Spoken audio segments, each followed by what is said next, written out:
యేసులో ఏమైనా పాపం ఉందా చెప్పండి. బైబిల్ అంతా చదివినా యేసులో ఎక్కడ పాపం ఉన్నట్టు బైబిల్లో కనపడదు.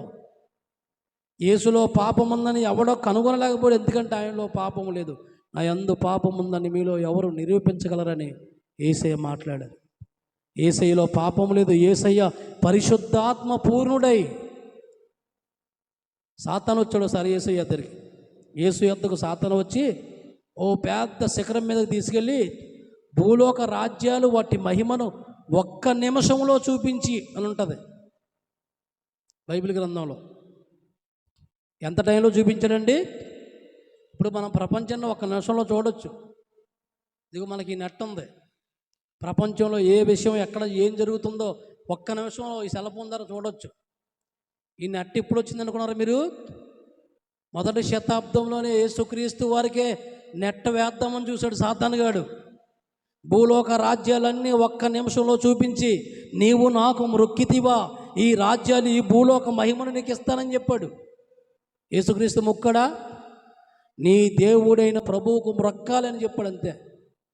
వెంటనే యేసును విడిచిపెట్టి వెళ్ళిపోయాడు. యేసు మ్రొక్కాడా? యేసు ఇంటర్నెట్లో పడ్డాడా? చెప్పండి. మరి మనకిచ్చాడు ఇంటర్నెట్. మనం ఏం చేస్తున్నాం? ఇంటర్నెట్లో కొట్టిమిట్టాడుతున్నాం. సినిమాలు చూసేవాళ్ళు సినిమాలు, సీరియల్ చూసేవాళ్ళు సీరియల్లో సెల్లబట్టు కూర్చుండమే. యేసుక్రీస్తుకి వేసాడు నెట్ సాతాను. యేసుక్రీస్తు పడలేదు.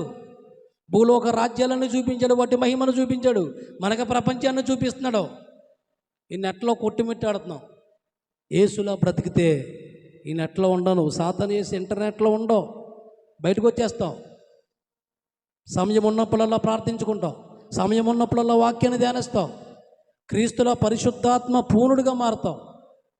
పరిశుద్ధాత్మ శక్తి, పరిశుద్ధాత్మను మీ మీదకి వచ్చినప్పుడు మీరు శక్తి పొందుతారు. పరిశుద్ధాత్మను మీలో ఉంటే మీరు యేసులా బ్రతకగలుగుతారు.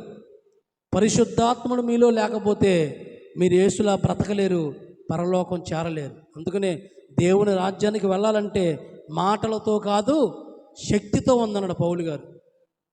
స్తెఫను పరిశుద్ధాత్మతో నిండుకున్నాడంట. అపోస్తలుడైన పౌలు పరిశుద్ధాత్మతో నిండుకున్నాడంట. పేతురు పరిశుద్ధాత్మతో నిండుకున్నాడంట. బర్నబా పరిశుద్ధాత్మతో నిండుకున్నాడంట. యేసుక్రీస్తు పరిశుద్ధాత్మ పూర్ణుడైన ఉంది బైబిల్లో.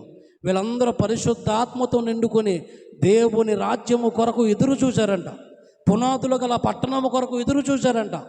దేవుని రాజ్యము కొరకు ఎదురు చూచిన బిడ్డలుగా వారు జీవించారంట. ఆలోచించండి. దేవుని రాజ్యము కొరకు మనం చూస్తున్నామా? దేవుని రాజ్యం కొరకు మనం ఎదురు చూస్తున్నామా? యేసులో మనం బ్రతకగలుగుతున్నామా? యేసులో మనం ఎప్పుడు బ్రతుకుతామంటే యేసుక్రీస్తు వారు ఆయన ఎలా ప్రార్థించాడో అలా ప్రార్థించినప్పుడు, క్రీస్తు శరీరమందు శ్రమపడిన గనుకట్టి మనసును మీరు ఆయుధముగా ధరించుకోండి అని 1 పేతురు పత్రిక 4వ అధ్యాయంలో కనపడుతుంది మనకి. క్రీస్తు శరీరమందు శ్రమపడ్డాడు.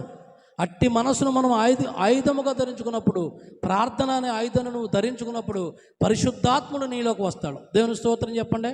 ప్రార్థన ఆయుధాన్ని నువ్వు ధరించుకున్నప్పుడు పరిశుద్ధాత్ముడు నీలోకి రాడో, పరిశుద్ధాత్మ శక్తితో నింపబడవు, దురాత్మ శక్తితో నింపబడతావు, చేయరాని కార్యాలు చేస్తావు. పరిశుద్ధాత్మ శక్తిని పొందుకోలేకపోతున్నారా? నీ నోటుకుని కాచుకోలేకపోతున్నావంటే పరిశుద్ధాత్ముడు లేడు. నీ చూపును కాచుకోలేకపోతున్నావంటే పరిశుద్ధాత్ముడు లేడు. నీ నడవడిక, నీ ప్రవర్తన బాగోలేదంటే నీలో పరిశుద్ధాత్ముడు పనిచేయట్లేదు. నీ ఇష్టానుసారంగా నువ్వు మాట్లాడుతున్నావంటే నీలో ఉన్నది పరిశుద్ధాత్ముడు కాదు. మరి ఏ ఆత్మ నీలో పనిచేస్తుందో ఒక్కసారి ఆలోచించుకోండి. ఎవడైనా క్రీస్తు ఆత్మ లేనివాడైతే వాడు కాడని బైబిల్ చెప్తుంది. క్రీస్తు ఆత్మను కలిగిన బిడ్డలుగా మనమందరం జీవిద్దాం. దేవుని రాజ్యం కొరకు ఎదురు చూసే బిడ్డలుగా మనమందరం జీవిద్దాం. ఈ మాటలు దేవుడు దీవించునుగాక. ఆమేన్.